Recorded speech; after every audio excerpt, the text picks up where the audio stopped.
All right, welcome back to the Gill Athletics Connections Track and Field podcast. I don't know, I'll throw in like 1,000 words there. Just know it's the Gill Connections podcast, right? You're here for another week with another amazing guest. Before we get to today's guest, who I'm super excited for, I just had to do a quick plug.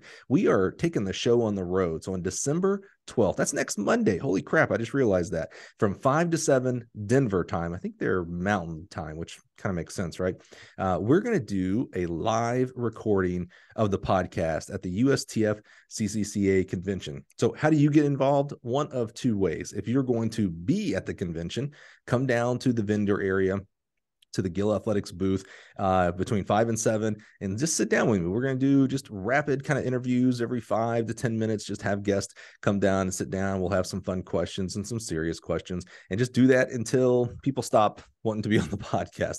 And we'll do that through YouTube Live. If you're not going to be at the convention, which I really wish you were, because it's one of the most amazing times of the year, you can watch live on YouTube Live. If you want the link, I think I have the link on Twitter and on my Instagram and all that kind of stuff.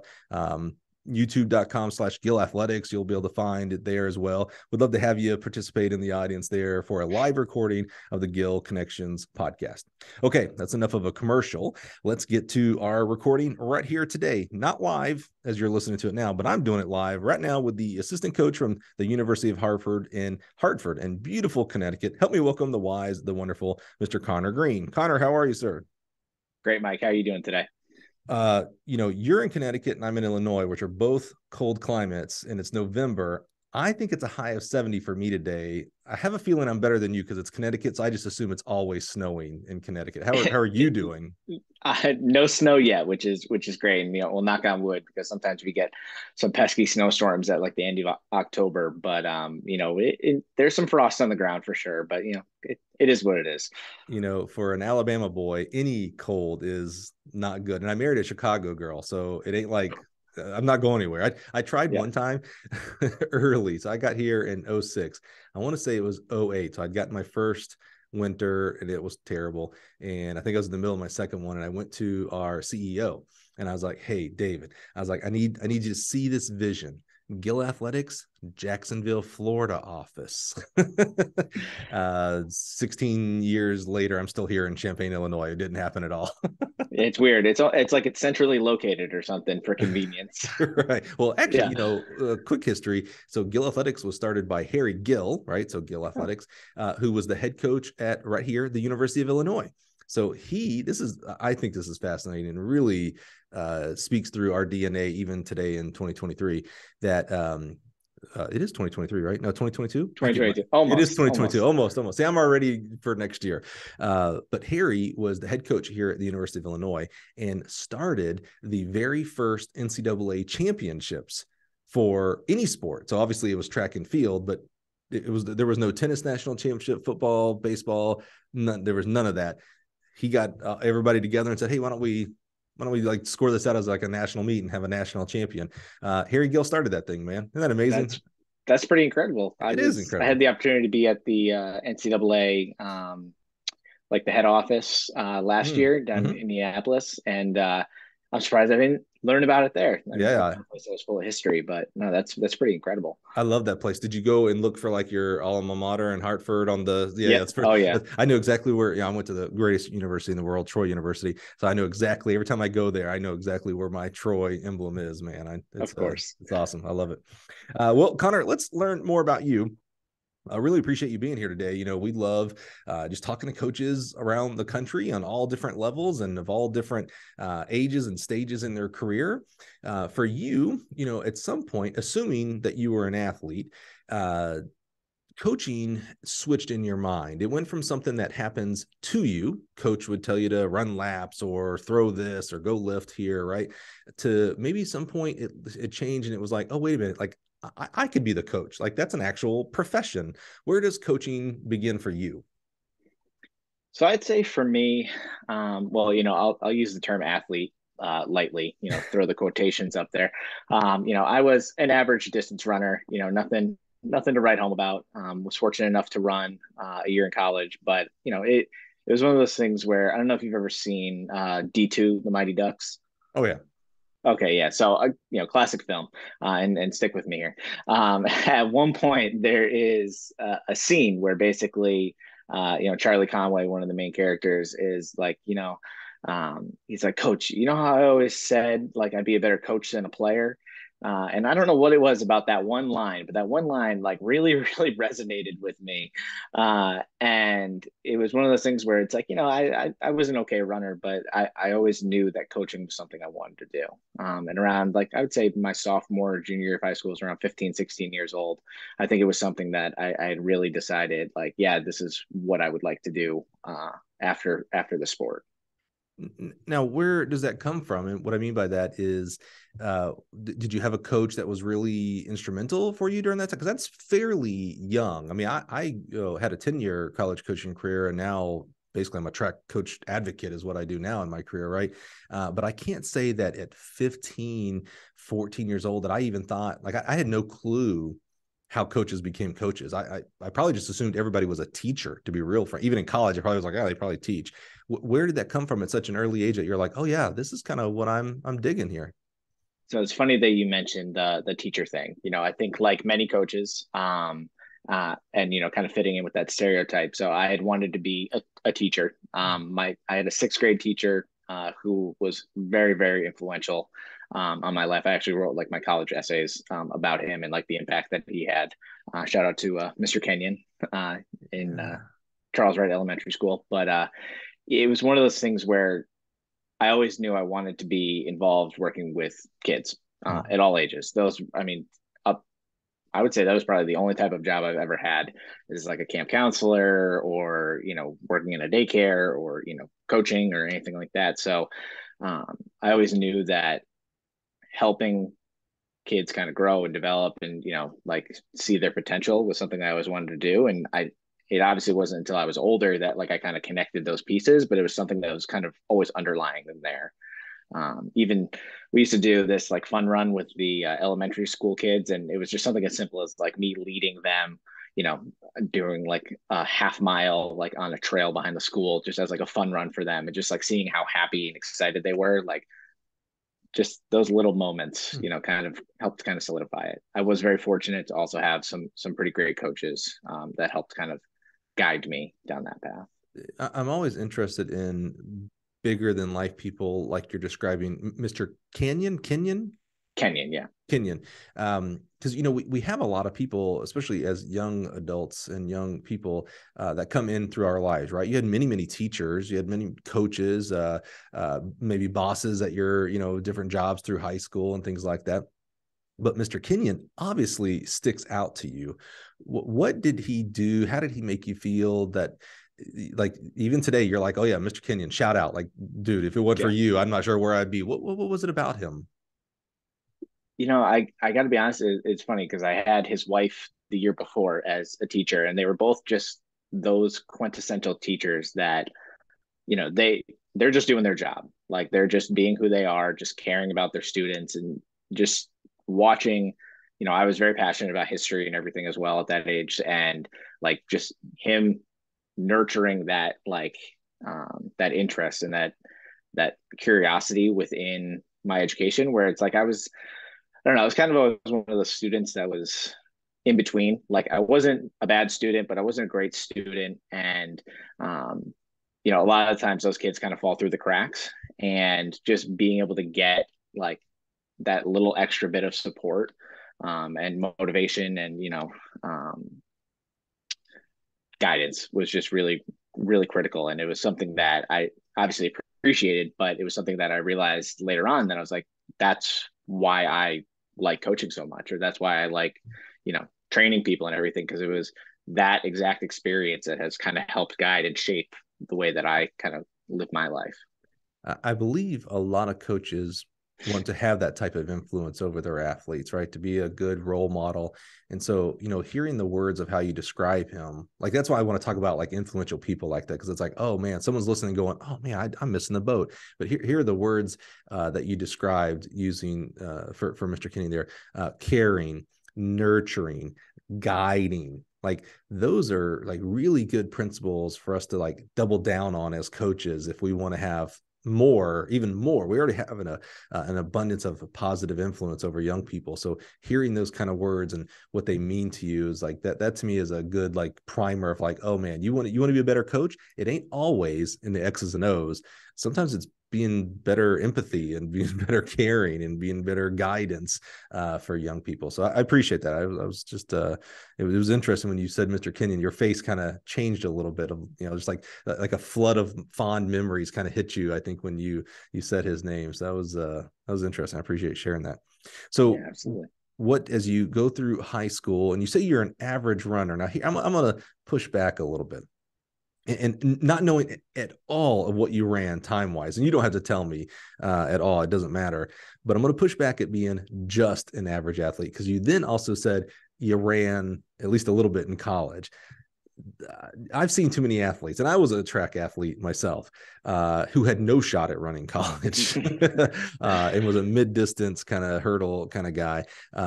So you weren't just an average runner. You had to be a decent runner here. How did that manifest itself as far as thinking about, you wanted to be a coach, you wanted to help and guide young people?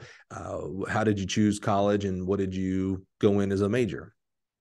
Yeah, so getting into distance running was never my plan. Like most New England kids, well, I would say most kids, I grew up playing, soccer, basketball, baseball, and, was not great at any of them. And then did indoor track my freshman year. I was like, all right, I'll be a sprinter. That's fine. That sounds easy.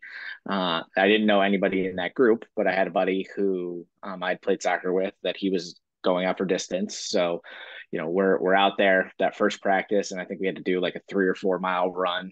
And I think I stopped like 12 times because, it's a long run for somebody who's never done that before. Sure. And don't worry, I remembered that when I became a coach. And it, but then I just kind of kept with it, and, was a distance runner. And then, that was fortunate enough to kind of guide me through high school. And then I was all set to go to Keene State College. And, but then I ended up getting an offer to run for Merrimack College in Massachusetts. And this is when they were still Division II, and they didn't even have track and field. So in my mind, I was like, perfect. I love cross country. It's my favorite sport. Like, that's all I got to run.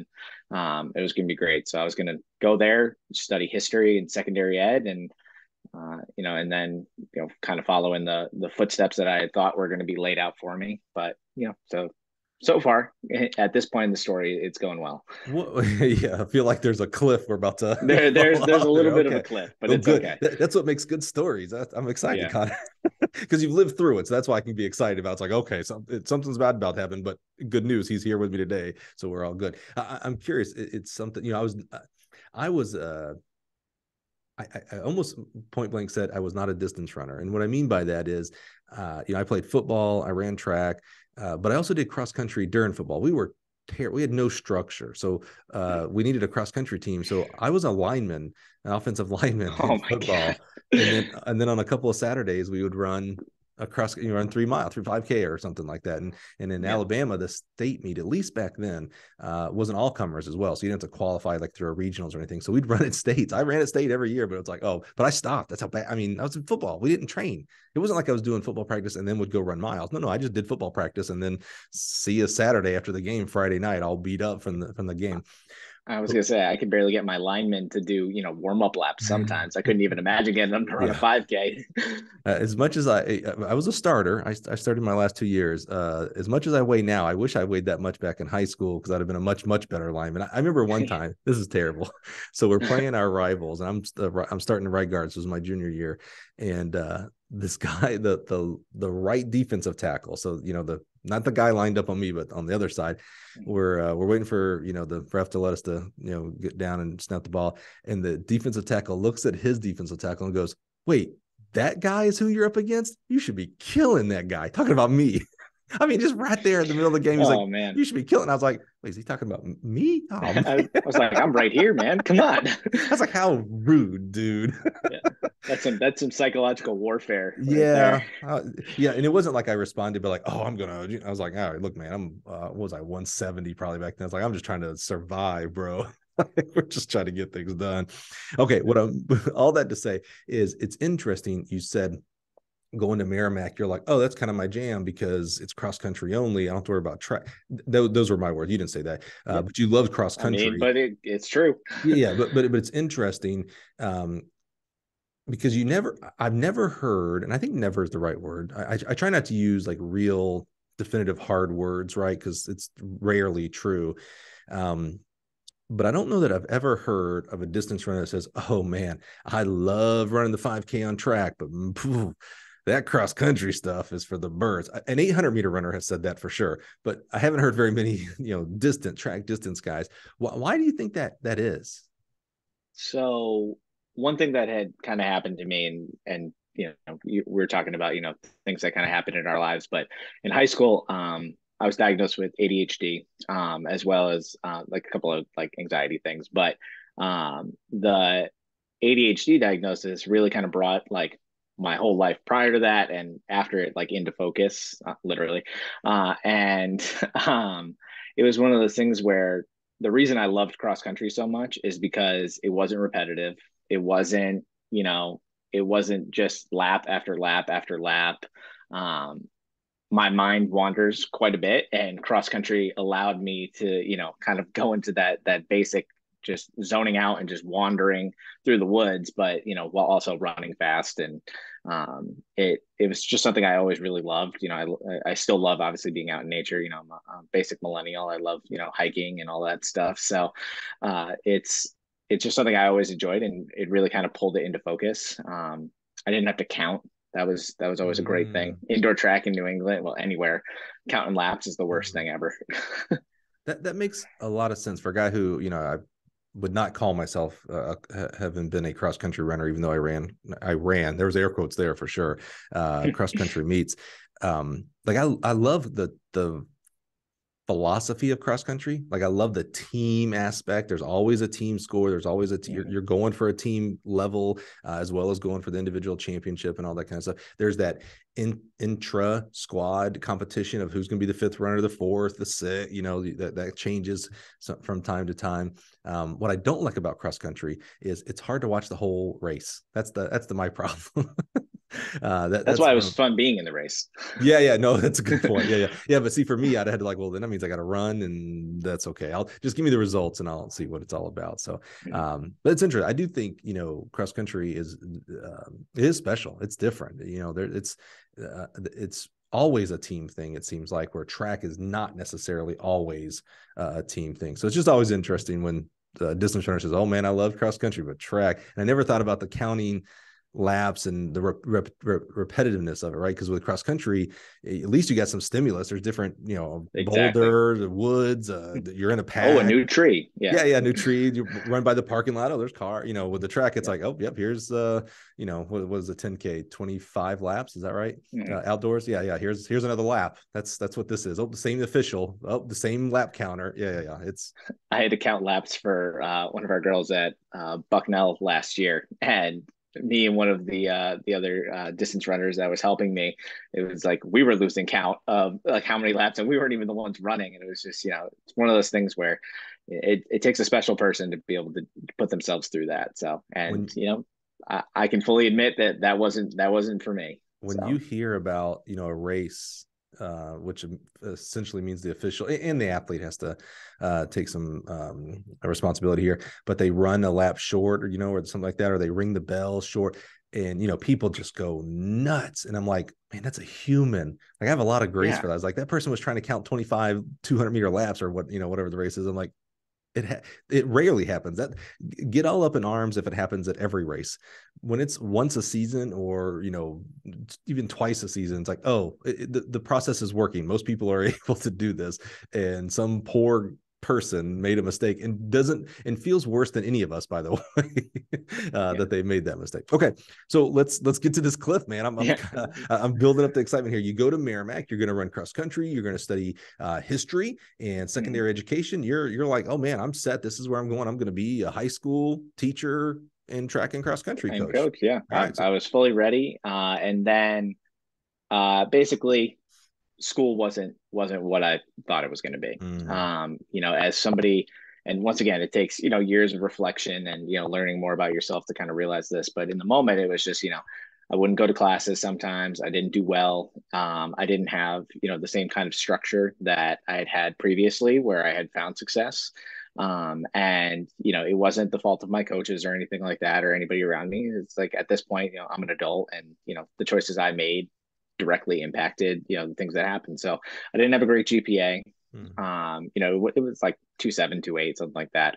But it was low enough that, I lost my academic scholarship or like significantly decreased it to the point where it's like, okay, well, it's not worth going to school there and paying, that much money. So I transferred after my first year there. So, basically I was looking to come back home. And I got a good follow up for that. But I was hoping to transfer to Central Connecticut State University. But when I decided to transfer, it was a little bit too late, so I went to a community college instead. But it's funny how certain doors close and other ones open. Because literally a week after my freshman year of college, I met my now wife. So yeah, it's not the worst thing that could have happened. Did you meet her at the junior college?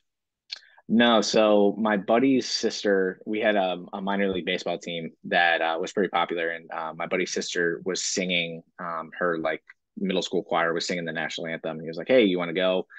I got extra tickets." So I'm just back from my freshman year, just ready to enjoy my summer, and we're walking around the concourse, and my now wife Brittany is at one of the souvenir stands. She's working, and so I walk past like once or twice, and the same thing that all 18, 19-year-old boys do, where they think they look cool. And come to find out, she's like, "Oh, that guy's gonna come up to me." That's like that's the thought she had. But on that third go around, I wrote my name and phone number down on a ticket, and I walked up to her and I said, "This is for you," and I handed it to her, and then I walked away because there was no way. Yeah, that was the goal, but it was really just there's no way I want to deal with the repercussions of what I just did. Positive. Hopefully they were going to be positive, but it worked. She ended up, my number was illegible, so she found me on Facebook, thankfully. And basically, we went on our first date like a week later, and we're going on 13 years together now, and it'll be 5 years of marriage. So I think it all worked out. Dude, that story was a roller coaster because you had me really scared for a second because you're like, my buddy's sister had a middle school chorus, and I was like, wait, you're in college, bro. Like, wait, what are you doing here? Oh yeah, no, definitely not. Yeah, I literally, I was like, whoa, man, this might not be we might have to cut this short. This is not going well. And then you pivoted to the souvenir stand. Yeah, I love it, man. That's part, so cool. Yeah, that's so awesome. I love stories like that because we have experience now, right? Like we see, we have perspective of what happened, and we have the experience of what took place. You could have not gone to that for the middle schoolers, game, but yeah, baseball game. Yeah, I couldn't think of what it was. I was thinking Connecticut, so I was like, well, it has to be hockey, right? Because that's all you guys do up there. No, come on, this was in like June. Isn't hockey like all year? I swear my in-laws love hockey, and it seems like the Blackhawks play like all year. Like, okay, there's the Stanley Cup, and then a week later it's like, preseason. I'm like, well, man, didn't you guys just end this thing? It feels like it's all the time because I'm from Alabama, so yeah, I can't. So there's no hockey anytime. I can't even spell hockey. That's how little I care about hockey in my life. Anyway, so you could have not gone to that, and instead, you did, and look at the happening. I mean, it's just so cool, man. Just the little. There's a movie. Have you ever seen the movie Serendipity? No. It's a little older. You're a little young. You might not. You got to go find this if you haven't seen it. Sliding Doors. Oh, haven't heard of it. Gwyneth Paltrow, I believe, is the actress there. And I'm no movie buff here or anything, but this movie kind of impacted me, and it shows us a story of Gwyneth, the character that Gwyneth plays, of the subway door. And she makes the subway versus she doesn't, and what happens to her life. She thinks missing the train is the worst thing in the world, and that's actually the happy story, where you see the other side of the story where she makes the train and all bad things kind of happen to her. It's just a really good kind of like, man, there are forks in the road that sometimes we get to make the decision, sometimes we don't get to make the decision, sometimes we think it's the worst thing in the world that happens to us from some external source, and sometimes it's the greatest thing in the world. And I'm so happy that for you was the greatest thing in the world. And I'm so glad you took the gumption and were so smooth to give your Yeah. phone number. And thank God for Facebook, by the way, because Oh, thank whatever would God. have Yeah. happened for that as well. Exactly. Yeah. I would have been, still alone probably if it wasn't for that. But no, yeah, it worked out. So, but then I ended up at community college Yeah. for 2 years. Did So you my did you run there at the junior college? no, Yeah. Okay. no, they So didn't have a program or yeah. anything. So it was basically like my running career was kind of over. Did Um, you did this did you think that this would curtail your coaching ambitions? if anything, it kind of sped it up. So I was able to kind of hop back in. It was either that season. I think I volunteered back with like my high school team, just for the cross country season, and it was great. Looking back on it now, I probably wouldn't have somebody who just graduated necessarily come back and like help immediately, and more on the side of like go out, like find something new. Like I would have them volunteer with a different coach or a different team and stuff so you can learn and like experience something new. I say that though, having hired like multiple alumni throughout my coaching career, but yeah, it's one of those things where I was very fortunate to get involved with coaching that season, but then what ended up happening is I got referred to another program. Our school record holder in the mile. He was a longtime coach at Southington High School, which is where I spent a long time, and I ended up volunteering under him, and that kind of is what propelled my coaching career at that point too. So do you get back on track to pun intended to get your 4-year degree, or as you're going through this volunteer phase of the beginning of your career? Yeah, so at Manchester Community College, I actually switched out of history secondary ed and I switched into exercise science and health promotion. Because of coaching, or did you lose the history love? No, it wasn't that I lost the love of it. It was one they didn't have like that kind of major there, and it was that I was still at a point in my life where it's like I think I want this, but then at the same time maybe I don't. So I knew that I loved running, and I knew that I loved track and field, and I knew that I was very intrigued and interested in like performance and all that stuff. And so I started off, and I was like, maybe athletic training is like something I'll do, because like I've had really positive impacts with physical therapists and athletic trainers throughout my career as an athlete. They really helped, and so I was like, sure, I'll give it a try. So I get my 2-year degree, associate's degree in exercise science and health promotion. And Connecticut has this thing where the community college is basically, if you graduate with an associate's degree, you get automatic admittance to any state school for their 4-year program. So I get my 2-year degree. I'm coaching during that time, and then I end up at Central Connecticut State University, where my wife just also happens to go to school. So Did it you worked did out. you did you plan that, or was that the best place for you? It was the best place for me. It worked. It was nice being able to see her, and because Yeah. the town that we live in now and the town that she's from is where Central Connecticut State is. So it was nice. It was just down the road for us. So it was Yeah. perfect. So what did you end up getting your 4-year degree in? Exercise science. Yeah. Wow. That's Yeah. a So pretty big departure from history. it's a huge departure from history, and I actually even at one point was like, athletic training is what I want to do. And then, I got through part of that and was like, well, maybe not athletic training. So then I moved into the strength and conditioning and exercise physiology side of that, our program there. And I was like, this is what I want to do, as well as coaching during this entire time. So, it's not often, but some people do actually get to use their degrees like and fully maximize it within like their career and profession. And I was fortunate enough that I got to do that. I think I was working at a daycare at the same time too. So it was like, yeah, Wow. I know. I told you, always jobs with kids. It was at a gym Yeah. though, so it was a daycare. So Um, you're getting the kids on the bench press, little one-year exactly, yeah, olds. Yeah, yeah, it's good. Let's get them yeah, started early. of course, yeah. As you're going through finishing out your degree at Central Connecticut State University in exercise science, and you're doing these different kind of volunteer stops, there had to be, assuming because you're still here today doing this, that had to kind of like lock in, like, oh yeah, this is what I want to do. I know you went through some spouts of athletic training stuff, but like as you kept going through the different seasons and different athletes and volunteering with other coaches, it was like, oh yeah, wait a minute, this has maybe been right here in front of my face the whole time. This is what I want to do. What was it about that, as you think about the volunteering process and, you know, helping out other programs, not necessarily directing your own at that point, you're just kind of inputting and really sponging up, like, what are other people doing? What was it about that kind of locked it in? It's like, yeah, this is what I was meant to be. I was meant to be a coach. Yeah. So starting off as a volunteer, you know, you make huge bucks. I think I got like 2 free shirts or something like that. So that was worth it. But, you know, at 19, 20 years old, that's all you need. But the following year, Rich Nero, he ended up stepping down.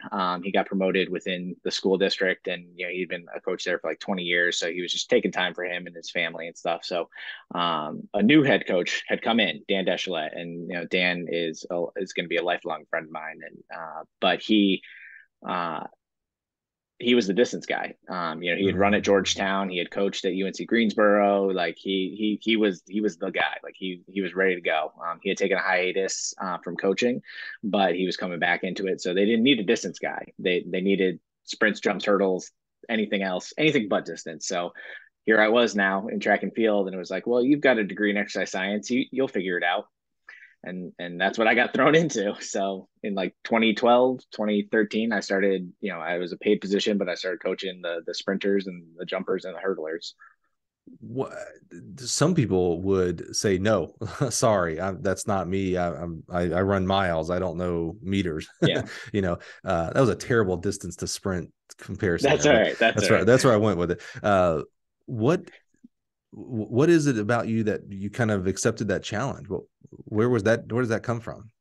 So to kind of circle back to what your original question was before that, is the reason that I was totally okay with it is because I like the challenge of, you know, trying to figure this out and everything. But it was, you know, I got to see myself kind of grow and be challenged by the new events and everything. And obviously I was very fascinated by, you know, biomechanics and physiology, but I had always seen the progress of distance runners. Like, you know, I experienced it. I got to, you know, obviously see my teammates and friends and competitors all see that progress.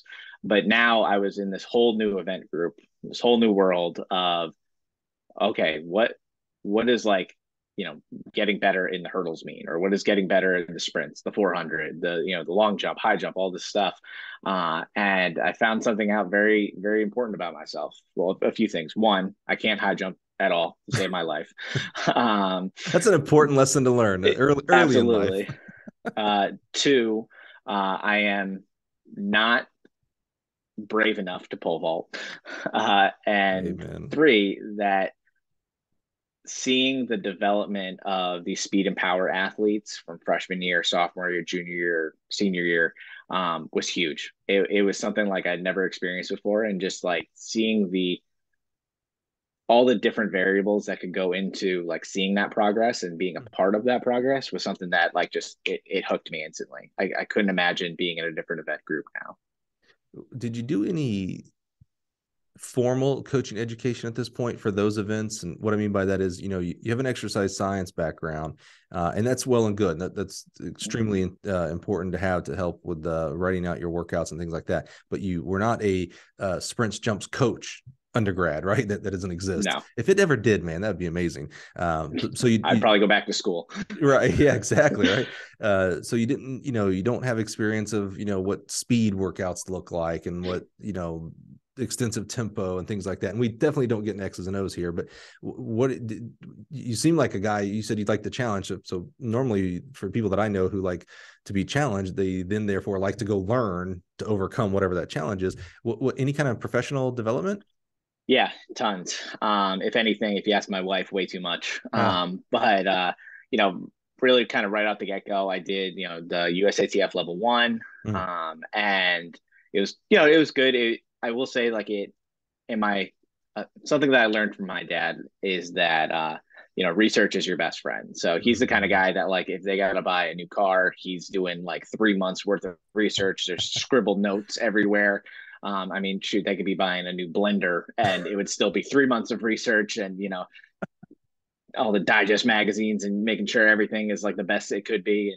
And so that's a habit that I learned. Basically, it was just nonstop research, Googling everything I possibly could. So I did the USATF level one.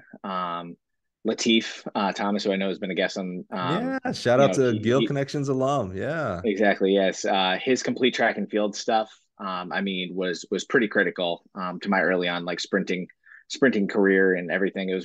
It was definitely like year 2 or 3 of running that group, and unfortunately, my first group of runners were my guinea pigs of and dealt with the repeat 200s that you always hear about. And it's like, oh yeah, no, why can't you run like 8 to 12 200s with a minute recovery? Aren't you a sprinter? I thought you were strong. It's like that poor group, but that's growth, right? Looking back and That's seeing right. seeing that change. So he was huge, going through all those videos and stuff that he puts up, and he still is that those websites are still a huge resource. But that's when I was first introduced sprinting wise to him and Dan Paff and learning all about those guys.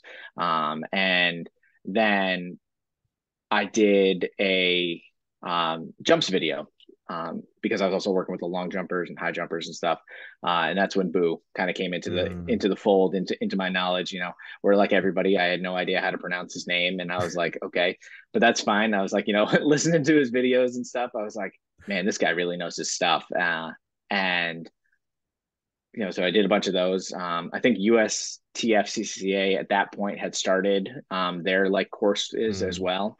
So I did like their technical one. But it was that stage of my career where I was just pulling in as much information as I possibly could, like way too much information. I love one of the joys of the podcast is learning stories like yours, all the way up to learning the stories and the journeys of gentlemen like Boo Schexnayder, right, who I've been friends with forever. But to hear, another shout out, another Gill podcast alum, to hear his journey, it's quite amazing. And so, it kind of struck me as you were talking about, the influence of Abu and Lateef and Dan Paff.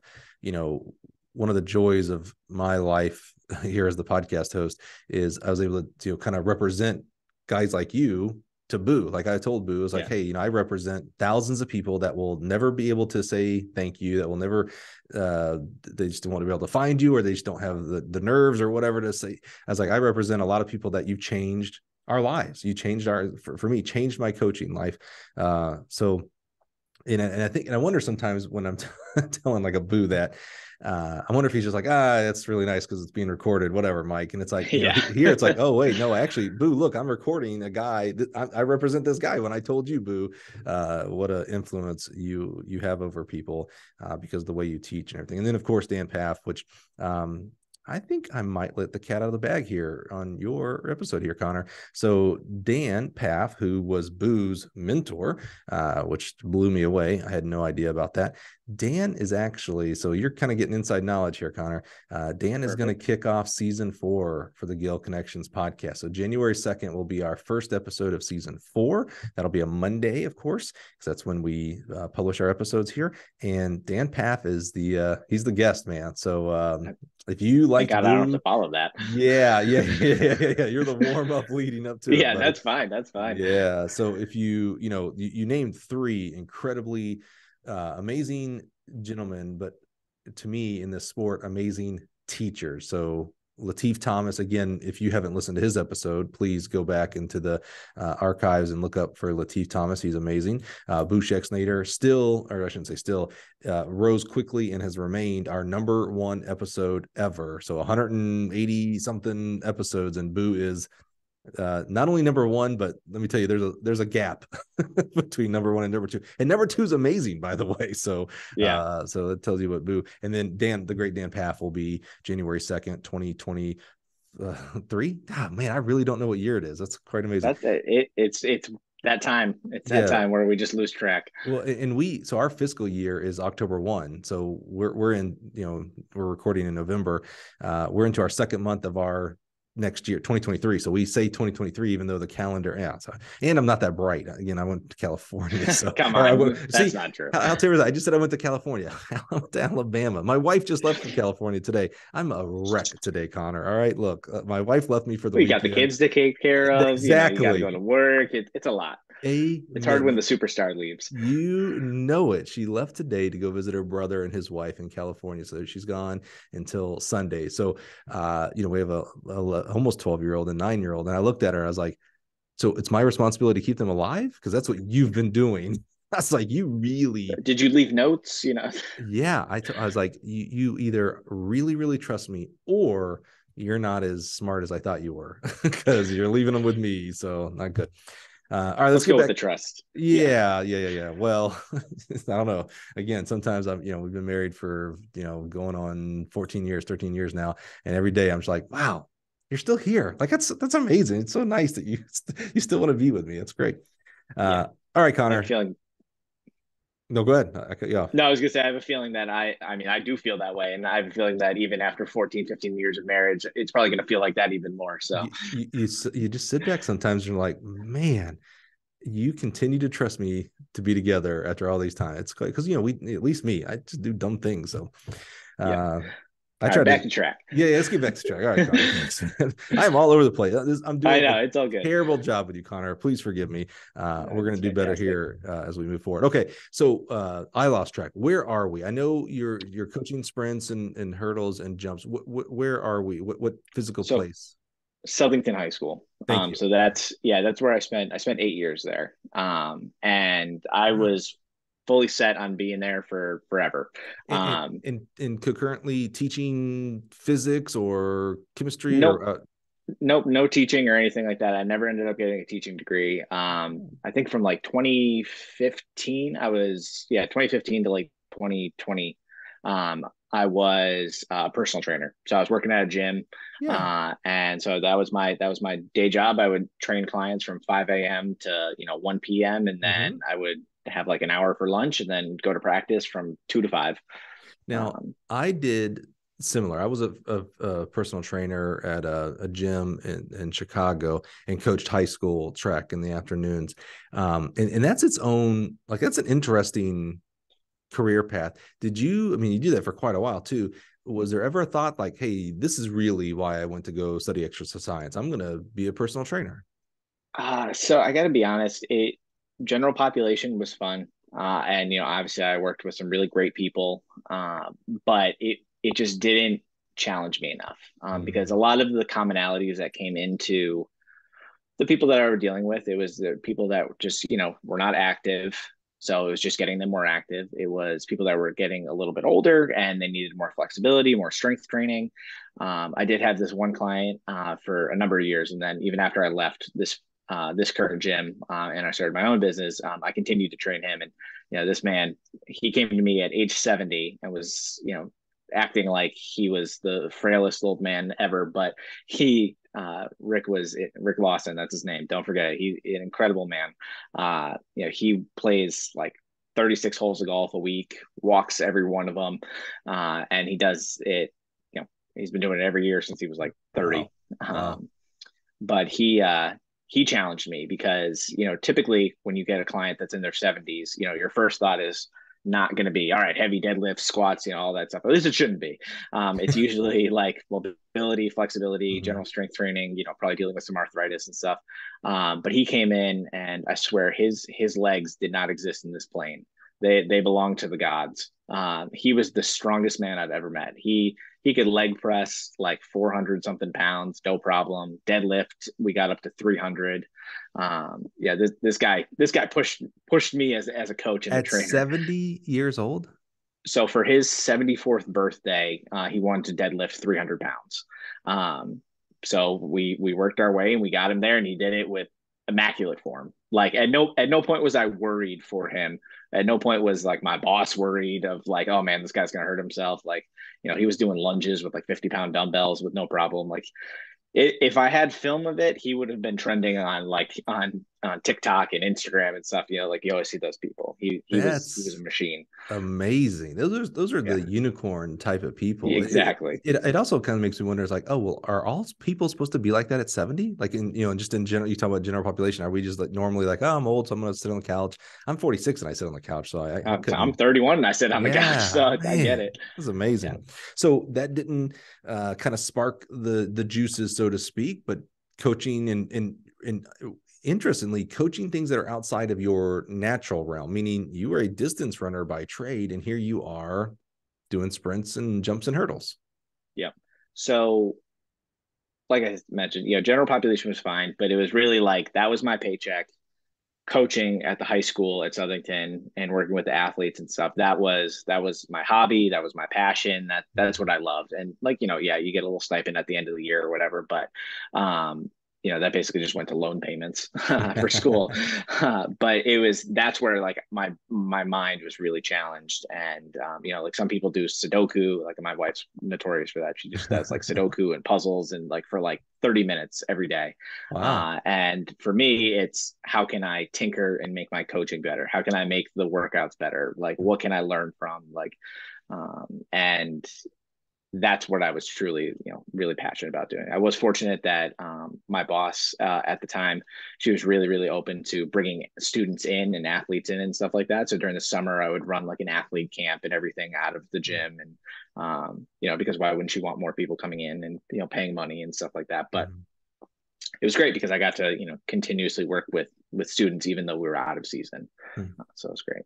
Well, what did you see? I know you didn't necessarily have distance running coaching training background at this point, but you had experience. You'd done a lot of workouts, seen a lot of different workouts. You volunteered for different coaches, so you saw different things. What commonalities, again, we don't get into X's and O's, but with that kind of background going into a learning how to coach sprints, jumps, and hurdles, were there any commonalities at all? Or was it, because, you mentioned the old, 200-meter repeats, it's kind of a, Yeah. It's funny that you said that, because that's how I used to recruit. When I recruited sprinters, I'd be like, hey, what's a speed day? And if they told me like repeat 200s, I'm like, well, let's go, because you ain't doing speed. So when Yeah, I get you, I go do the get same fast. thing Yeah, now. yeah, So yeah, yeah, yeah. So what were there any commonalities? And maybe it's not X's and O's and more, it's like attitude and, leadership and workout between the kids. yeah, I think you kind of touched on it. It definitely wasn't necessarily about the X's and O's. You know, a lot of the kids that I was getting, soccer is really big in Southington, Mhm. and a lot of the kids that I'd be getting for track were also soccer players. So during the indoor season, I was the head boys coach, and during the outdoor season, I was the head girls coach. And then Dan and I would flip flop, but it was the soccer players that were coming to me as sprinters who just getting them to understand the idea that like 3 to 5 to 6 to 10 minutes of rest based on whatever workout we were doing, that's okay. Like it's a Mhm. normal thing. So with the distance runners though, they're very used to like 90-second rest, 2 minute rest, rest. But whenever I would get like some 800 kids, I would kind of drop down to the 400 and they get all this rest. I use that term, but it's like it was crazy how different the worlds were and how they all kind of appreciated being able to move at that faster speed. So like even our distance kids would do, flying 30s and stuff like that, or, 80-meter repeats at, higher intensities and stuff. Obviously it was all relative. But that would just be something that they would kind of touch on, like, get that energy system going. And that's why Dan, he's a great coach. We had a lot of success, him and I together. I think we broke like 58 school records or something like that between the indoor and outdoor season. So it was pretty great. Well, tell me more about that, because that was going to be my next question. You mentioned 58 school records, so there's success. What successes did you have on the high school level there? So in that first year that Dan and I took over, we sent our first group to nationals. So we had a relay, like a sprint medley relay that went. And then basically every year after that, we sent a minimum of 4 kids to nationals as either relays or individuals. So those are obviously successes. We went from kind of a bottom of the conference team to, kind of working our way up. And then for like 3 years straight, we won the conference meet. And if you know anything about Connecticut, there's a couple of teams that are, like in every state, they're just like the perennial powerhouse schools. Well, two of them are directly always within the same conference as us. So it's like you could win your state meet, but lose your conference meet because they were in a different division. Mm. uh, Hmm. but so 2018 was kind of like the big year. So we won the Connecticut State Open, which is like the biggest meet in Connecticut, and we did it with 5 girls, all Wow. field events. Wow. So we had a pole vaulter who won. She jumped like 12.3 or something like that. We had a shot putter and discus thrower, same girl, shot and disc. She won both of those. And then we had a girl that won javelin. And I think we had our fifth girl placed like fourth or something like that. So she got a couple of points. And we beat out the sprint program, Bloomfield High School, which has won Yeah, more that's one state of them. titles, Yeah. yeah, than Connecticut in Connecticut history. They're incredible. And so we beat them out by like 2 points with like the lowest scoring state meet in history. Wow. Yeah, so that was pretty incredible. You mentioned, because you said there was two historical, Bloomfield. When you said that, I remember that one. What's the other one? Glastonbury High School is another Glastonbury. really big one. Danbury is another really big one. It might be another state up there. I thought there was like an academy. Like I the mean, there's bunch. a lot of it. It might be New Jersey. I'm thinking of like a bunch of athletes have come out of there. There's always good athletes. I might be getting Jersey mixed up. I'm from Alabama, so up in New England, it's like New York, Yeah, and it's then like all one block. yeah, it's all the rest. Yeah, yeah. So what? I have a little bit of experience with this. What were some of the challenges of being a high school coach who wasn't a high school teacher? If anything, I think it actually was a benefit to me. I know a lot of coaches that do teach and everything like that, and they're pulling kids out of the hallway and Mm-hmm. all of that stuff. But for me, it was the kids that wanted, the kids that knew me, obviously on the team. I think between the guys and the girls, we're fortunate to be one of the biggest schools in the state, so we had about 200 kids total on the team, Wow. and you know, it was one of those things where we just kind of built up the events and kids brought their friends and they had a great experience, and that's what Dan and I were really all about, was making it a great experience. He I forget the name of the agency that he works for, but he works with, they put on like the Boston Boost meets and the New Balance indoor Grand Prix and stuff like that. And yeah, so he's all about, the experience, making sure everybody gets like the best of the best. And he really helped grow a lot of that. And that's what helped kind of add numbers into our program. And, just getting those kids out helped pull their friends in. And then it just kind of Hmm. kept growing and growing and growing. So we didn't really need to be in the school. Healthy things grow. So to hear, 200 between boys and girls, that's a lot. That's amazing. It was a lot. How many coaches did you have, and how did you end up splitting up duties there? So we had most of the time 5 coaches. Um, Only I think 3 of them were paid. So we typically had like 2 volunteers, or we would like split stipends and stuff like that. And, Mhm. it was agreed upon. And it was really just, people were really excited to be a part of like what we were doing and, growing and everything like that. And then, like I said, that all culminated, in 2018 with our first school championship. And, Mhm. it was definitely not a road that we couldn't have gotten to, even with the help of other coaches. I learned a lot from he's actually the Bloomfield throws coach, but Coach Country, or Damian Larkins is his name, but Coach Country, as everybody in the throws world knows him. I mean, what he did for our throwers was monumental. I mean, we had a time where we didn't have a throws coach at all, and he was like, "Yeah, send him up my way." So he runs, then coaches. I mean, you could probably look back in the past like decade, and he's probably coached 80% of like the top 3 throwers in the state of Connecticut in any event, because people just flood to him because he's a great personality, but he's incredibly knowledgeable, and he really gets people results. Wow. But he was just open, and he was like, "Yeah, of course I'll help." Didn't even ask ask anything from us in return, and and we have a community, like I'm sure many people have with pole vault, is that not a lot of coaches know how to coach pole vault. So we had to sometimes send our kids out to another coach, like for an indoor facility to jump at, Mhm. or to get poles, or to ask questions. And That's one of the things that I really loved about, like you said, the connections side of this Yeah. podcast is, the relationships that we got to build with other coaches as well to help our program. They weren't worried about, the competition. Like we couldn't possibly help our competitors. Right. I can't imagine a school sending their pitchers to another school in their league or state to help out, or their quarterbacks all go to, someone in their county. Like, it'd be like, no way, man, you deal with your own.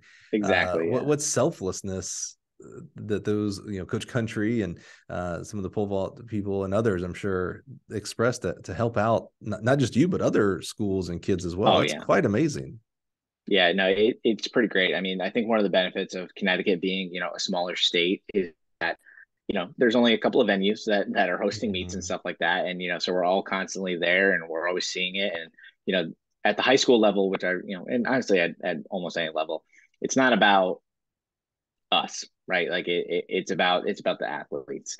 And the majority of the coaches that I was fortunate enough to get to know were very along that mindset. They were definitely about, putting an athlete forward coaching model together, which is something that, I'm very big fan of.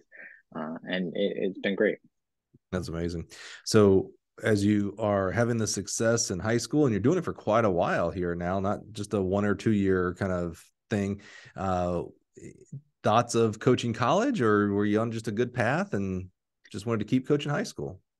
Yeah, I mean, so in 2020, the pandemic starts, and I had already been planning to leave the gym that I was working at and open up my own gym, or Mm. open up my own business at least. Hmm. So June 2020, I start that. So I'm still coaching at Southington. I started Greenlight Sports Performance. You started that in the middle of not even the middle, the beginning of the pandemic. Yep. Bravo, or not great business advice. Yeah. Wow. So the banks would agree with that. No, but no, it was one of those things where it was right as like some of the like the outside mandates and stuff in Connecticut were getting lifted, Okay. and you could do training and stuff outside. So I Mhm. was I was cool. I was ready. I didn't need equipment because it Right. was a lot of like speed, agility, and track and field coaching and stuff like that. And so I did that a lot during the summer. I worked with teams at the high school. I was fortunate that because I was a coach, I got to use the facilities Mhm. for free. Mhm. Most people would have to pay, but I had been there long enough, and they knew me, and they knew that I was helping their athletes, so they were like, "Yeah, it's fine." Um, but then I ended up getting an indoor space as well, and so I was set. I was like, "We're going to be running, Southern High School. I'm going to be running my business. This is life." Um, College coaching had always been something I had thought about, never experiencing it and really only experiencing college athletics for 1 year. The grass is always greener kind of deal. It's like, oh man, that sounds amazing. Full-time pay and getting to coach track and field full time. That sounds amazing. And now that I'm in it, it is. Ah. Full disclosure, I love it. But so how I ended up at the University of Hartford was in 2021. Well, in 2019 we were going to win another state championship, or 2020 we were going to win another state Mhm. championship, and I knew it. We had an incredible roster, and then the pandemic happened. So Mhm. I'll put an asterisk on that. But not the first time you've heard it, and not the first time, I last know. time you're going to hear it. But I think we were going. So my wife's family's from Michigan, the Upper Peninsula of Michigan, and so we go there every summer. And I think it was like 3 days before we were going. So this is August 2021 now. And I get an email, just like one of those like job posting ones from the University of Hartford. It said, interim track and field coach. And I was like, that's weird, because I had actually been sending athletes to Stacy, our head coach, had been sending athletes to the University of Hartford for years, and I actually currently have 3 Southington athletes on the roster at the University of Hartford, which is great. And I've coached all 3 of them directly. So, but so I've known Stacy for a couple of years. I emailed her and I was like, hey, like I saw this posting, do you have somebody in mind? Like, is this just a courtesy post or anything? And she was like, well, no, I didn't even know that posting had come out yet, but you should totally apply. So their jumps coach, Dan Johnson, incredible guy. He's a great coach. He's up at the University of Buffalo now, but so he moved on, and they had this opening for sprints, jumps, and hurdles, and so I applied, and and obviously, yeah, I think I did okay in the interview, and Stacy gave me an opportunity, and it's been pretty awesome. I mean, ultimately, this is a story of a distance runner who becomes a sprints hurdles guy, man. That's improbable. It's not supposed to happen. Yeah. Have you met Don't very worry, many there's a lot of people? continuing ed in there. Yeah, well, hey, well, thank goodness, right? I mean, because there's two ways of doing it. One is to say, we're going to get as fit as possible and do the repeat twos and fours and all that kind of stuff.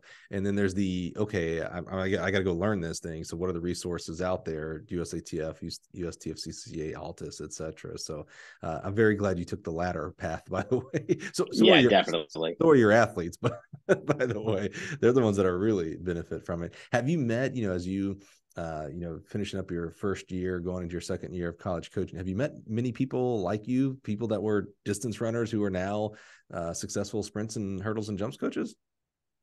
Not many. No. Yeah. It's not that it's uncommon.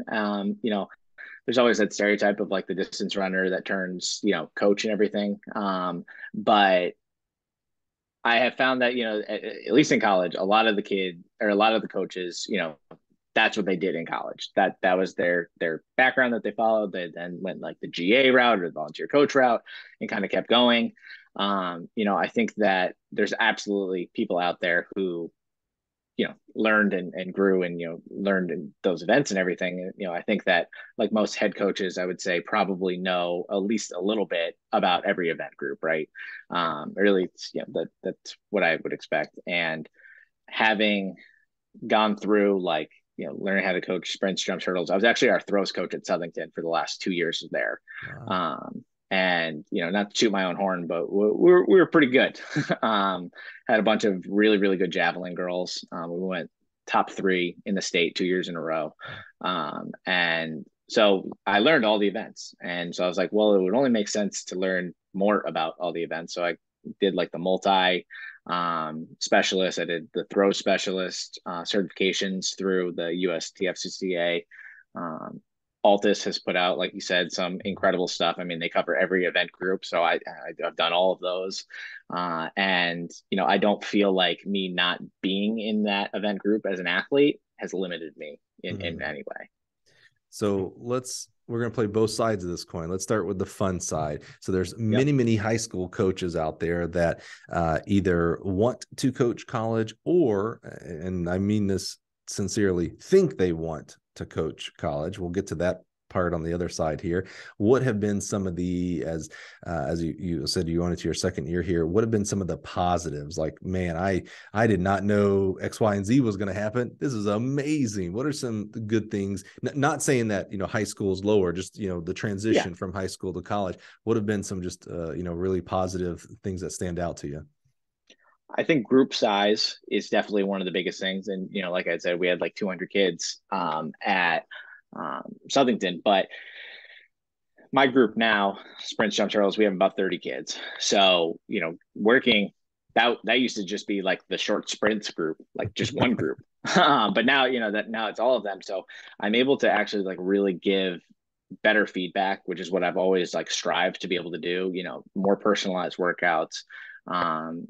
Being able to like actually sit down. I do monthly meetings with our athletes where we meet, it could be 1 minute, it could be 30 minutes. It's whatever they need. They get the allotted time just to check in with them. And it's like, it's not like I don't see them every day, but we meet monthly to just kind of talk and see how things are going. I ask for, like I said, I'm very student athlete led in this coaching philosophy. So it's a lot about what they want to get out of it, and I think that's something that I wasn't always able to do at the high school level just because of the sheer numbers, the limited amount of practice time. But yeah, it's been pretty great. Tell me more about that, because like we've said here repeatedly now, we don't talk X's and O's, but I'm interested in that relationship between coach and athlete. What are you hoping to get out of those you said monthly meetings. What are you hoping to get out of those meetings, and what have you seen the athletes do get out of those meetings? So a lot of the times, and this kind of goes back to one of the, we haven't gotten to the negative side or the bad side differences of, It's coming.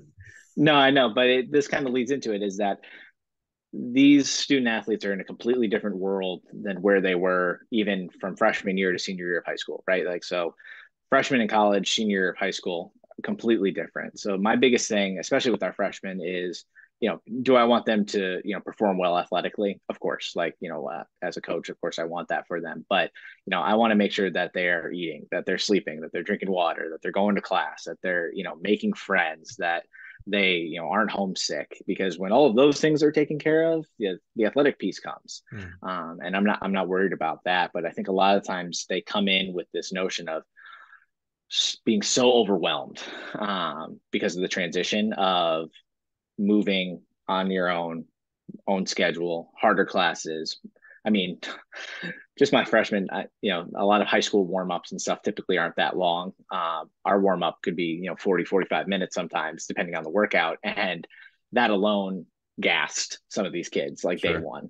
So it's, even just that can be kind of a shock for them, and just constantly giving them an opportunity to voice their feelings, their opinions, their challenges, even if they don't necessarily have them, but just giving them that opportunity, I think has been really, really great for me, because, I'm sure there's things I don't know, but, I like to assume that they're being as open and honest with me, because I'm always open and honest with them. You mentioned the kind of trials and tribulations that they're going through as college freshmen, scheduling on their own, et cetera. If I remember correctly, you kind of have some experience with that yourself. Are you able to use that in some kind of counseling form to the freshmen? Yeah, it's not even something that I wasn't using as a high school coach and everything too. And it's that our choices make our outcomes either positive or negative, right? And that's where this open line of communication is, because I've built this relationship with them where I can say, like, listen, like, you not going to class may not seem like a big deal right now, but you don't know what you 10 years from now is going to be thinking about it, or you 5 years from now, or anything. And a lot of times if you don't have that relationship, it can come off poor. And it's not like day one I'm coming in with the deep, like, heavy stuff, but it takes time, and they deserve honesty, because like everybody, we all deserve honesty. And I think that's probably the biggest difference that I've been able to notice, is that the transition from 18, 19, 20, 21, even our seniors, they take, a lot of them now take full advantage of our meetings. And it's good, because they'll tell me, the fun things that are happening in their lives and whatnot, but, or if they like did bad on an exam, and they don't feel like they're going to get punished for it, because, I've tried to create a safe space for them where, they can kind of, voice what's going on in their lives, and, without fear of repercussion or anything like that. Yeah, I was going to ask you, brought up there just a little bit, so I want to continue that just a little bit. Do you see those meetings getting more enriching as they move from frosh to soft to junior and senior? And kind of add on question, that is this, and maybe you haven't said this out loud to yourself, but is this a way of garnering trust from them? We've heard the old adage of, if an athlete trusts their coach, it almost doesn't matter. Very oversimplification here. It doesn't matter what the workouts are. The trust in the coach and the philosophy of training is paramount. So have you seen a transition in the depth and enrichment of those meetings as they've gone along? And is this kind of a way of garnering trust from them in the academic and athletic areas? Yeah. Sorry, my internet connection is a little unstable. Hopefully it's fixing itself. But yeah, I mean, so one of the biggest things, I was at the same school for years, right? So it's like, at that point, you've kind of built up this reputation, and people know who you are. So you don't have to like reintroduce yourself every time. But now I was moving into a new school, a new program, at arguably a much higher level than what I previously was. And, I had to not only get these kids to trust that what I was saying was going to be, accurate and, the best things for them, but they had to also kind of buy into my new training system, right? Because we could have similarities, because a lot of people do the same, you know, education stuff, but execution is everything. And how I put our plans together, and how that may different from years past. Like my freshmen didn't know anything different, but sophomores, juniors, seniors, all of it was new, right? And so getting them to buy in and trust what I was saying, I couldn't imagine doing it in any other way than face to face, meetings, goal setting, things like that. Um, and every year now, like, the freshmen are still kind of hesitant because they, like, I say this a lot, but they don't know what they don't know, right? So they think that this first semester is like the hardest thing that they've ever experienced because workouts are hard, sleep's tough, all this stuff. But it was also because they didn't get to pick their schedule. So it's like now they get to pick their schedule for next semester and all the years after that. School will still be tough, but life gets better. Sophomores, juniors, and seniors, though, they've been through it. They've been through the tough part, and I'm sure they still have ups and downs, but they can really kind of reflect a little bit more and get a little bit deeper with their goals and what they want to get out of the year and stuff. So like when we do goal setting, I don't do, like, yeah, we have performance goals and stuff like that. And like I have a general idea based on how they perform at practices of where I want them to be. But, we do a small goal, a medium goal, and a large goal, where that small goal is, what can I leave the year with feeling like, okay, it wasn't everything I wanted, but I accomplished it. Medium goal is, the middle of the road goal, where it's typically like, oh, I want a PR in this event, or I want to get a GPA of 3 points. Based on where we're currently at, realistically, what do we think we can get, kind of deal. And then that large goal is like stars align, everything's perfect. What's that reach goal? One of my freshmen was like, I want to break 20. And I was like, 20 and what? I was like, $20. You want to break it 20? I got 2 10s in my wallet. No, but he's like, oh, okay. So it's not that large. Well, got it. But using those kind of goals, it's not just performance. Like I've got kids that are like, I want to be a better teammate, or I want to get a GPA that is, 0.2 higher, or I just want to show up and be consistent. And that's not just freshmen saying it, it's sophomores, juniors, seniors, because they understand their workload and their, what's happening with their lives right now. So they set more realistic things. And it's been really helpful. Those are many, many positives. And obviously you're leading. I mean, that's what coaches do, right? We're servant leaders. We typically get into coaching because we want to serve others. And we have a God-given skill to help lead people, specifically young people, which leadership is more valuable today than it's ever been. It's more needed than it's ever been. So I love those kind of leadership qualities that you're instilling into them as well. I mean, those kids are going to go on to become doctors, business owners, moms and dads. They're going to use a lot of the experiences that you're giving them to help lead their families, their businesses, their business units, etc. So I love that you're imparting in them beyond how to run faster in the 100, how to jump farther in the triple jump. Man, that's a valuable lesson. Right. Yeah. Like you said, it all lines up a little bit easier on the athletic side, and all this other stuff can line up. Okay, well, we mentioned that, there's two sides to every coin, Connor, and there may not be none. I know I'm putting you on the spot here, but going from high school to college, it's not always the grass is greener on the other side. I thought I started out coaching high school, and I wanted to coach college because I thought, oh man, how easy would that be? You actually get to pick who you get on your team. In high school, I just get whoever comes out. And everybody who is coaching college right now is laughing. You kind of put a smile. You're like, yeah. It's like, yeah, you get to pick. Sure, buddy. Yeah. You think you have like, that control? You ain't got that control. Right. So have you seen any experienced anything that's been I'll say a negative, but that can be maybe a little harsh, but just some things you're like, oh, you know what, high school is a little better because we got to do X, Y, and Z here on this side, or not. I don't want to put any assumptions on you here. Honestly, I think University of Hartford has been pretty fantastic for me. Our head coach has been really, really supportive of our program and our growth. I mean, Stacey Wentz, by the way, she's been pretty influential in developing this program and really getting it to where we are. I think prior to her starting, no athletes had gone to like NCAA regionals or anything like that. So she really taught me what it meant to be a recruiter and getting the right people onto campus.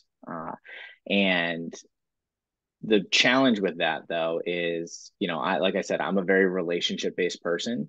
So even during the recruiting process, you're making phone calls, you're seeing them at open houses, you're seeing them at their state championship meets. You build these relationships with the recruits, and then all of a sudden it's like, oh, just kidding, we're actually going elsewhere. Sorry, see you later. And it's, that's tough, because ultimately I want what's best for them, not what's best for me.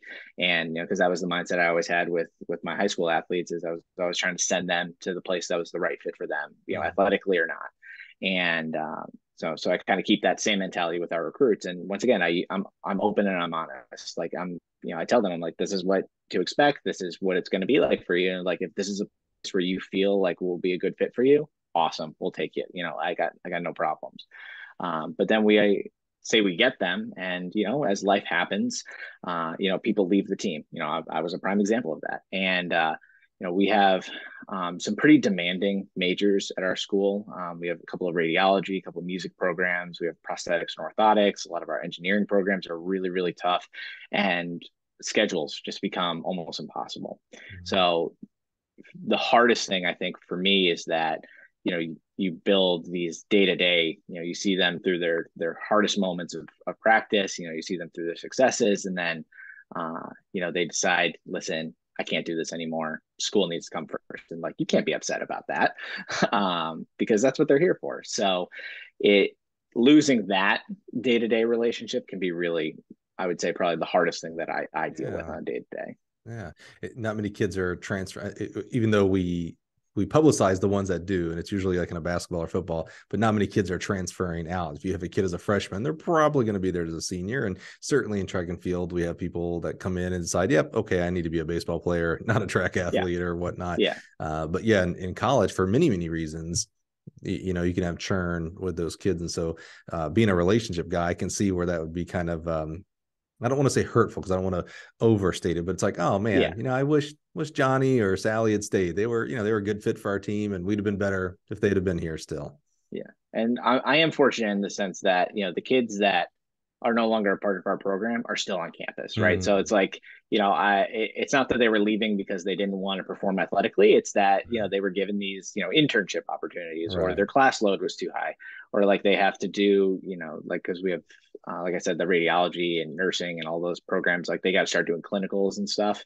And like that just becomes impossible. But it's like, I still get to see them, right? I'll see them, when getting breakfast or lunch or something, or they're still friends with kids on the team, so they'll come by, and that part's really great. But sometimes losing out on that day to day can be tough, because you just want what's best for them, and you hope athletics can continue to be a part of that, but it doesn't always work out.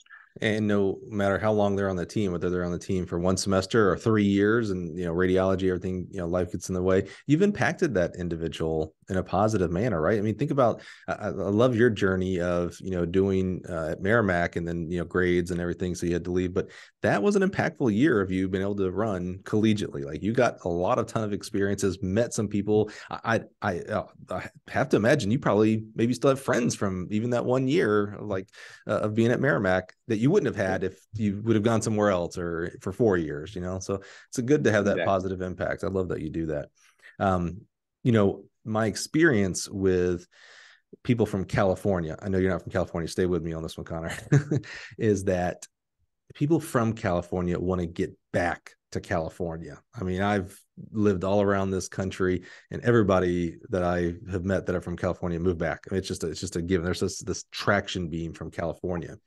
Is there a traction beam for you for distance running? You're doing a great job and have done a great job now for, you're going on a decade now of being a sprints, jumps, hurdles coach. But I don't want to pigeonhole, some of the best coaches from Boo to Dan Paff and Brooks Johnson continually talk about being generalist, not specialist, not being a sprints, hurdles coach. You're a track coach. Is there any pull for you to go back into coaching distance runners? I wouldn't say directly. I am fortunate that I'm also the assistant cross country coach. So I get to, be at the meets and stuff, and I get to bring them to their long runs. And, I get to go to like some of their practices earlier in the cross country season. even if it's something as simple as like just walking by, giving a fist bump and just like seeing like how their day is going and stuff, I still get to interact with those runners a lot. Like I may not be making their programming, but I Right. don't need to, because I know, Stacy's going to do a great job of that. She's been coaching, top tier runners for a very long time. So I definitely don't have to worry in any way. So I just get to have the joyful relationship part. I get to experience the cross country meets still, but I still also get to be, challenged with my group and, pushed to be a better coach with them. So it's kind of a best of both worlds. Yeah. Yeah. Are you still a runner yourself? Are you gonna tell me you do marathons and all that kind of crazy stuff? Come on, Mike. That's a loaded question. We can't ask things like that. No, I'll tell you, I went to see my foot doctor yesterday because I have some Achilles issues, and I'm on the mend after a procedure. And he looked at me, he goes, "Are you a runner?" And I almost laughed at him. I was like, "Oh no, bro, we ain't got to worry about that, doc. Don't worry." yeah. Would I like to, run more consistently? Absolutely. I think the days of it's funny when I first started coaching at Southington, because I was also the assistant cross country coach there.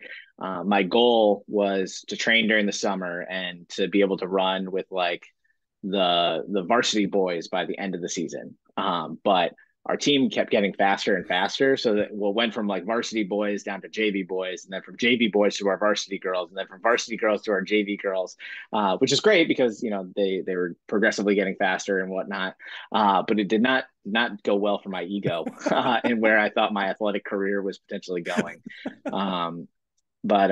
So now I follow on a bike on a Yeah. long runs and stuff like that, which is great. I definitely don't run as much as I would like to.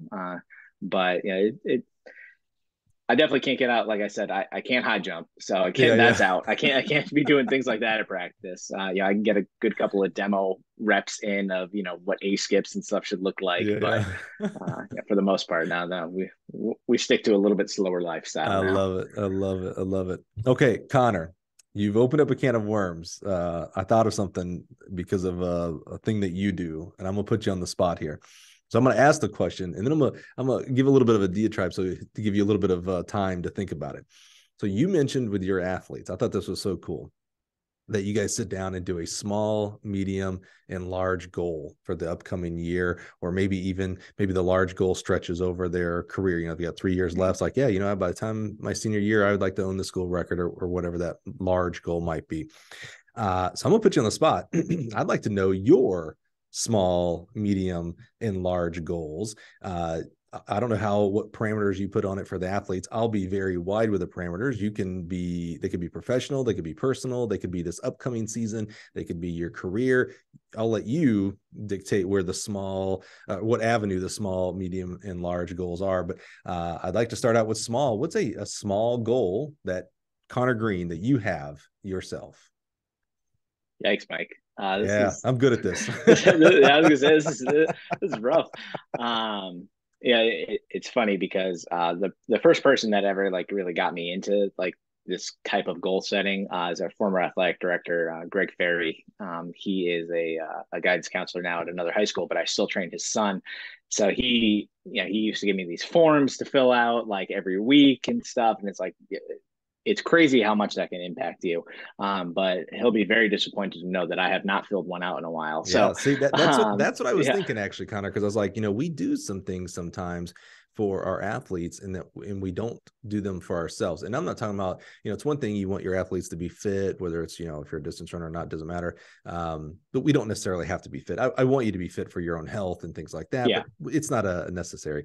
But if you're going to assign goal setting for your athletes, you as a professional and as a personal need to have goals. We should all have goals. There was a study done that people who wrote down their goals, wrote them down and kept them in their wallet or in their person, were like, I'm making up a statistic here, 10 times more likely to hit those goals than people who just said the goals. So when my last coaching stop, my last two actually, Ball State and Mississippi State. So we did goal setting as well. And I'm sure, much like you mentioned there with that individual, I'm sure I stole this from someone else, but it was like, oh, so we're going to write them down. That's pretty common. You probably have your athletes write them down. I was like, but I want you to see them every day as well. So it was mandatory. I never knew if they did it because I didn't go to their rooms, but they had to tape the goals right by their light switch. So the idea was every night before you go to bed, you got to turn your light switch off. You're going to see your goals. And then every morning you wake up, you turn your light switch on, you're going to see your goals. So that's why I wanted to challenge you a little bit. I'm like, hey, let's talk about your goals. And again, they could be, I'm giving you a big, what usually your goals are academics absolutely. and athletics. I'm letting you go wide here. What's a small goal for you here, Connor? I think a small goal, if we're going to base it off the parameters that I give our kids, where it's like, I want to finish the year and feel good, is that I'd like every kid or every student athlete to, at least feel like they accomplished something, by the end of the year. They could not PR, they could, fall down, they could foul everything. But if they feel like they've accomplished something, then I think coaching wise, that would kind of feel within my small goal. Being present with my family, I think would definitely be another small goal. It's like, something I know I can achieve. But, sometimes, there's challenges, obviously, work becomes a little bit more heavily focused than it should. And, it's funny. My dog is actually sitting right next to me snoring. So, being there for him is important too. So I'd say those are probably two of my smaller goals that, I want to accomplish. And I know that, we most likely can. Yeah, I think those are really important. What you mentioned there is a little bit like, I'm a former, in between my coaching career and guild career, I was a professional poker player. So I like to use a lot of poker analogies and stuff, but those are kind of table stakes, right? It's like, oh, you better be present for your family, and boy, your kids better get something out of their year, right? But what's important for you to say those out loud is the intentionality of them. It's like, oh, I want to be there for my family. Well, it's one thing to just say it, but to actually do it, sometimes I have to put that out front and have it on paper so that I see it. I'm held accountable for myself and for in this case, my family, for that goal set. So that's really important. I like that. Thank you for sharing that. As you were talking about that, I hope you were thinking about the medium, because a medium goal. Yeah. So I'm interested because it's interesting. You put those into 3 buckets instead of just large and small, which would be a lot easier. So this to me feels like it'd be the harder one. What is a medium goal for you? So I'd say the medium goal for me, if we're talking coaching wise, it'll definitely be, I got a couple of school records that we have our eyes on, as well as we have an individual last year who I was fortunate enough, Anthony Clavette. Talk about a kid that, is the stereotypical kid that you want on your team, hardworking, intelligent, great personality. He's fantastic. So he made NCAA regionals last year in high jump. He was like one of the last guys in. And at the beginning of the year, that wasn't even on our radar. He was jumping like 2 meters.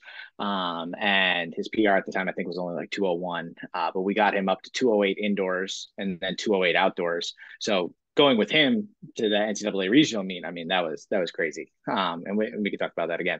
But I want to get him back there. He's a senior this year, and I want him to be able to get back there. And if we can get other athletes up there, fantastic. But I would say from a coaching perspective, that's one of my biggest goals, is to make sure that it wasn't a once in a lifetime experience, that he gets to have that again. Yeah, that's an experience for him, for the coach, for the program, to know that, hey, these are kind of our expectations here. We've had athletes in the past, so why can't we have them in the present and future? So yeah, that's exactly, important. Yeah. I like that. Okay, so after small begets medium, next comes get large. Large, Connor. What's a large goal that you have? Oh, man, that out there, everything perfectly aligns. I mean, I know when we're recording this, the mega jackpot lottery is 1.5 billion. That could be it's like 900 million or something now. No, it's like 1.5. No, it's that high. Yeah. Wait, 1.5 doesn't make it. No, it is, right? Because it went to 900 something. Yeah. No, it's 1.5. I saw it this morning. So whoever didn't win it, or no one won it last time, so it's like 1.5 is maybe the projected or whatever. It's a lot. That's a lot for anybody. For us track coaches, it's monopoly money. We can't even conceive that much. So I realize that all the banana hurdles I could buy with that. That would be a lot.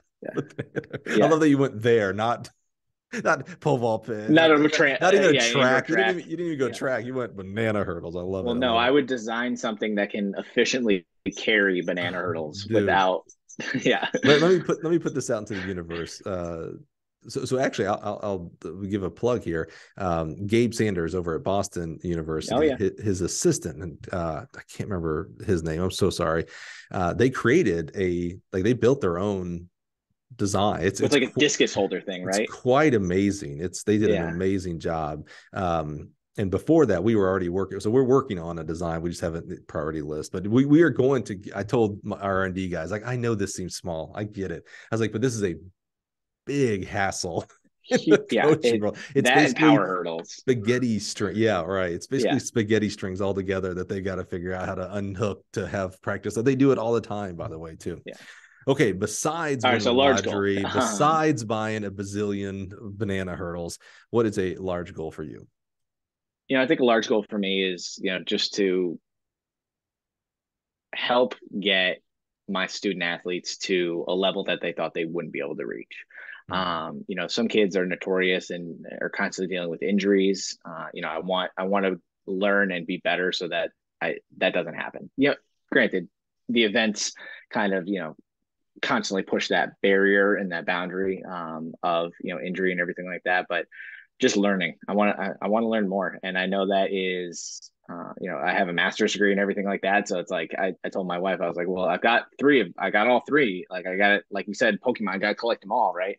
She's like, if you get a PhD, you're gonna have to find somewhere else to live. And I said, okay, that's fair. But it's I just constantly want to learn more. This USATF level 2 is one thing. I'm really excited that knowledge is still something that's really interesting to me. Mm. So I think learning as much as I can within this year, and making sure that I can be the best coach that I can for my athletes is probably my large goal. I love it, man. That's so awesome. That's good for you to say those out loud. Sometimes we just need to hear ourselves say those things. None of those were original ideas for you. You've been thinking about those for certain amounts of times, depending on each one. So for you to hear that out loud is really important, and will help more likely make those goals to be accomplished over the next 6, 12 months, 18 months for you, man. So that's good. I appreciate you getting on the hot seat there. People don't realize sometimes we don't script out any questions. So all of our guests, including Connor, they don't get questions before this. It's a pretty open, wide thing. But they never know when I'm going to throw that curveball of the challenge. Like, hey, so you do this with your kids. All right. So your kids are going to listen to this and they'll be like, yeah, finally someone got Coach Green, make him do his small, medium, and large. One of your kids are going to listen to this. And I hope so. yeah, I got to be honest though. So are you familiar with Brett Bartholomew? I know him by name. In conscious coaching, yeah. So I was a part last year. I was a part. They do what is it? The cohorts. So basically, it was like 6 months. We would talk on Zoom once or twice a week, and it was like small groups, like 5 or 6 of us. And you think that was a hot seat? You don't know a hot seat. He did a great job of really pushing us past our comfort zones. And his big thing is obviously communication and whatnot, and learning how to not only just talk to people, but also like get what you want and ask people for what you want. And so those are huge. I would recommend anybody check out his book, Conscious Coaching, and any of his courses and all that stuff.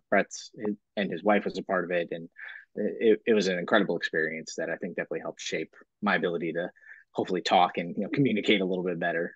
So what I heard, Connor, was that you think I need to get tougher when I challenge people here. Oh, absolutely. Okay. Yeah, that whoever the next person is, who's ever after me, you want to make it a hot seat, you gotta make it a real hot seat. I love it. I love it. Yeah.